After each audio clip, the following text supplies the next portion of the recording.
வணக்கம் உறவுகளே, நான் உங்கள் மதுசூதன். இலங்கை அரசியல் சம்பந்தமாக மிக பரபரப்பான விடயம் இப்பொழுது இந்த நள்ளிரவிலே ஏற்பட்டிருக்கிறது. அதாவது ரணில் விக்ரமசிங்க, முன்னாள் ஜனாதிபதி, முன்னாள் பிரதமர், முன்னாள் எம்பி, முன்னாள் அமைச்சர், இறுதியாக முன்னாள் ஜனாதிபதியாக இருந்த இலங்கையினுடைய ஒரு மிக உயர் பதவியை வகித்த ரணில் விக்ரமசிங்க அவர்கள் விளக்க மறியலில் அழைக்கப்பட்டிருக்கிறார். அதாவது இலங்கை அரசியலில் மிகவும் கொந்தள நிலைமை ஏற்படுத்தி இருக்கிற ஒரு கைது நடவடிக்கையாகவும் ஒரு சிறை அடைப்பு நடவடிக்கையாகவும் இது பார்க்கப்படுகிறது. என்ன விடயம் என்று பார்த்தோம் என்றால், ஜனாதிபதியாக கடந்த காலங்களிலே பணியாற்றிய போது அவருடைய மனைவியாருக்கு ஏற்பட்ட பட்டமளிப்பு விழாவிற்கு லண்டனுக்கு பயணித்தது சம்பந்தமாக 16.9 மில்லியன் ரூபாய்களை அரச நிதியை மோசடி செய்ததாக குற்ற புலனாய்வு பிரிவினர் CID-யினால், கிரிமினல் இன்வெஸ்டிகேஷன் டிவிஷனால் வந்து விசாரணை கலைக்கப்பட்டு பின்பு கைது செய்யப்பட்டு நீதிமன்றத்திலே ஆயர்படுத்தப்பட்டார். இரவு தொடக்கம் விசாரணைகள் இடம்பெற்று அவர் பிணையில் விடுவிக்கப்படுவார் என்று எதிர்பார்க்கப்பட்டது. அவருக்கு சார்பாக ஆஜராகிய சட்டத்தரணிகள் பலர் வந்து அவருடைய துணைவியாருக்கு வந்து புற்றுநோய் காரணமாக அவர்களுக்கு குழந்தைகள் இல்லை, அவரை கவனிக்க வேண்டும், ஜனாதிபதி பக்கத்திலே இருக்க வேண்டும், முன்னாள் ஜனாதிபதி ரணில் விக்ரமசிங்கவை பிணையிலே விடுவிக்க வேண்டும் என்ற கோரிக்கை விடுவிக்கப்பட்ட போதிலும் அங்கே நீதிபதி அவர்களினால் வந்து பிணை கோரிக்கை நிராகரிக்கப்பட்டு அவர் எதிர்வரும் 26ஆம் தேதி ஆகஸ்ட் 26, 2025 வரை வந்து விளக்க மறியலில் வைப்பதற்கு நீதவான் உத்தரவிட்டிருக்கிறார். இந்த உத்தரவுக்கு பின்னர் ரணில் விக்ரமசிங்க முன்னாள் ஜனாதிபதி அவர்கள் போலீஸ் பிரதம அதிகாரிகள், போலீஸ் வந்து உயர் அதிகாரிகளுடைய பாதுகாப்பு சகிதமாக போலீஸ் உயர் அதிகாரிகளுடைய பாதுகாப்பு சகிதம் வந்து நீதிமன்ற வளாகத்தில் இருந்து அங்கே சிறைச்சாலை கூடத்தை நோக்கி அவர் விளக்கமறியலில் வைப்பதற்காக கொண்டு செல்லப்படுகின்ற காட்சிகள் இடம்பெற்றிருக்கின்றது. மிக பரபரப்பான அவருடைய ஆதரவாளர்கள் அங்கே நீதிமன்ற வளாகத்திலே சூழ்ந்திருந்தார்கள். அரசியல் பிரமுகர்கள், தொண்டர்கள், UNP தொண்டர்கள் என அனைவரும் சூழ்ந்திருந்தார்கள். பல கொந்தளமான நிலைமை நீதிமன்ற வளாகத்திலும் அவரை கைது செய்து கொண்டு செல்கின்ற அந்த இடத்திலேயும் வந்து இடம்பெற்றது. போலீசார் பலர் வந்து ஆக்ரோஷமாக நின்றார்கள். எந்த விதமான அசம்பாவிதங்கள் நிகழாமல் பாதுகாப்பு கடமைகளிலே ஈடுபட்டிருந்தார்கள். மிகவும் ஒரு கொந்தளமான நிலைமை. அனைவரும் வந்து உயரிய கண்காணிப்பின் கீழ் அவர் கொண்டு செல்லப்பட்டார். இப்பொழுது அவர் எதிர்வரும் 26ஆம் தேதி வரை விளக்க மறியலிலே வந்து அடைக்கப்பட இருக்கின்றார். அதாவது இலங்கை வரலாற்றிலே என்றும் இல்லாதவாறு இன்று காட்சி அரங்கேறி இருக்கிறது. ஒரு முன்னாள் ஜனாதிபதி அவர்கள் கைது செய்யப்பட முடியும் என்ற ஒரு வரலாற்று சம்பவத்தை நீதி தேவதை நிகழ்த்தி காட்டியிருக்கிறார். அது இந்த அனுர அரசாங்கத்தில் தான் நிகழ்ந்திருக்கிறது.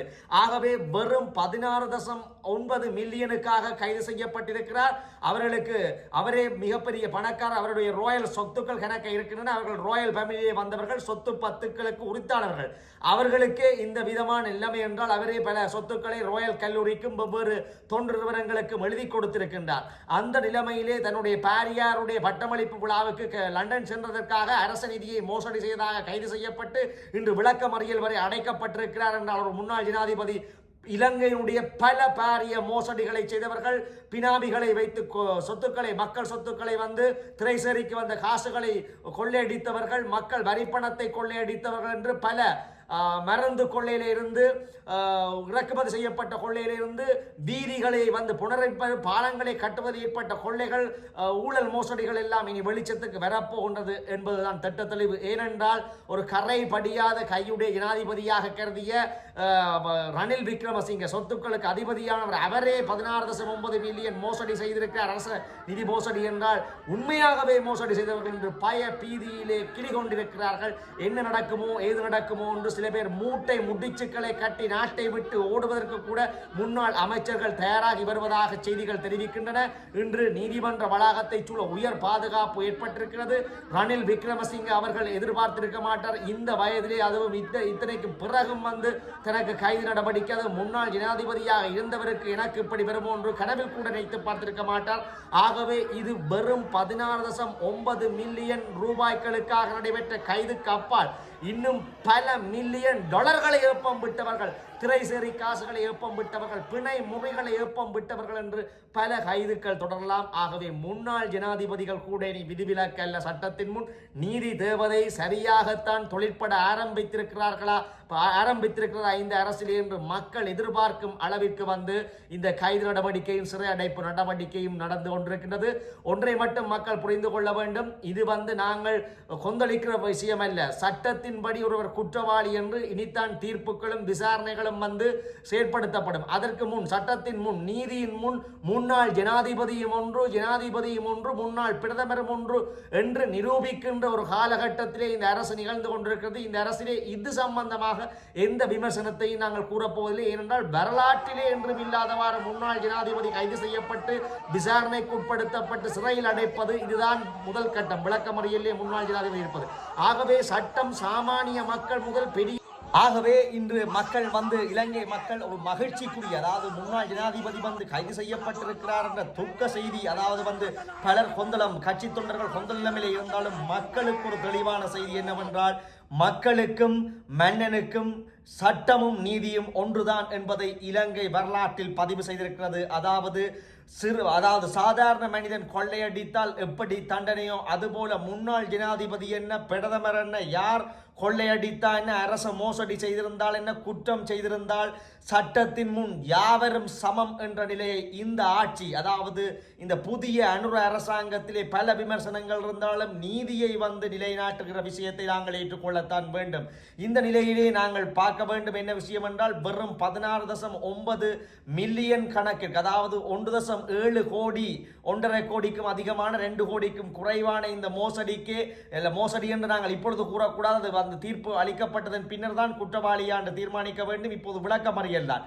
ஆகவே இதற்கே இந்தளவு கைது என்றால் எத்தனையோ பேர் திணைக்களங்களிலே பல கோடிகளை மோசடி செய்கிறார்கள். எல்லோருக்கும் பய பீதியை மோசடி செய்திருக்கிறார்கள். முன்னரே பல அரச திணைக்களங்கள் விசாரணைக்கு உட்படுத்தப்பட்டிருக்கிறார்கள். அனைவருக்கும் பயபீதியை உண்டு பண்ணியிருக்கிறது. அதாவது எதிர்வரும் காலங்களிலே எந்த மோசடியோ ஊழலோ செய்யாத அளவிற்கு அரச இயந்திரம் இயங்குவதற்கு இந்த கைது நடவடிக்கை ஒரு உதாரணமாக இருக்க போகிறது. அதைவிட பல முன்னாள் மந்திரிகள், முன்னாள் அமைச்சர்கள், முன்னாள் பிரதமர்கள், முன்னாள் எம்பிக்கள் என்றெல்லாம் பல பேர் பய பீதிகளிலே உறைந்திருக்கிறார்கள். அதாவது முன்னாள் ஜனாதிபதிக்கு, அதுவும் உலக வல்லரசுகளினுடைய செல்ல பிள்ளையாக கருதிய ரணில் விக்ரமசிங்க அவர்களையே கைது செய்கின்ற இந்த அரசில் தங்களுக்கு எப்படி நிலைமைகள் இருக்க போகின்றது என்று பலர் பயபீதி அடைந்திருக்கிறார்கள். ஆகவே மக்களே, இந்த கைது என்பது நாங்கள் ஒரு ஜனாதிபதியாக இருந்தவர், எங்களுக்கு விருப்பத்துக்குரியவர், நல்ல ஆட்சி செய்தார் என்றதெல்லாம் அதற்கு அப்பால் ஒரு பிழை விட்டால் மன்னனும் ஆண்டியும் சமன் என்ற நீதித்துறையினுடைய அந்த நடவடிக்கையை நாங்கள் முதலில் ஏற்றுக்கொள்ள வேண்டும். சில துர்ப்பாக்கியமான விடயங்கள் எங்களில் தமிழர்களிலேயே பலர் அவருடைய கைதை அவரை ஏதோ ஹீரோயிசம் மாதிரி தூக்கி கொண்டாடுகிறார்கள். அவர்களுக்கு சொல்ல வேண்டிய விடயம் அண்மையிலே ஒரு கொஞ்சம் மாதங்களுக்கு முன்னர் போன வருடம் அல் ஜசீராவினால் ஒரு நேர்காணல் இடம்பெற்றது. அந்த ரணில் விக்ரமசிங்க அவர்களோடு அவர் செய்த குற்றங்கள் சம்பந்தமாக பல கேள்விகளுக்கு விடையளிக்க முடியாமல் திணறினார் அல் ஜசீரா நேர்காணலிலே. அதை போய் பார்க்குமாறு கேட்டுக்கொள்கின்றோம். ஆகவே இந்த கைது என்பது சட்டத்தின் முன் ஜனாதிபதி என்ன, சாதாரண குடிமகன் என்ன, அனைவருமே சமன் என இன்றுதான் இலங்கை வரலாற்றின் நீதி தேவதை உணர்த்தி இருக்கிறார். பார்ப்போம் என்ன நடக்கின்றது என்று. இந்த கைதுகளுக்கு பின்னர் மீண்டும் பல கைதுகள் நடைபெறுமா அல்லது நீதி நிலைப்பு நாட்டப்படுமா என்பதை பற்றி பொறுத்திருந்துதான் பார்க்க வேண்டும். நன்றி, வணக்கம்.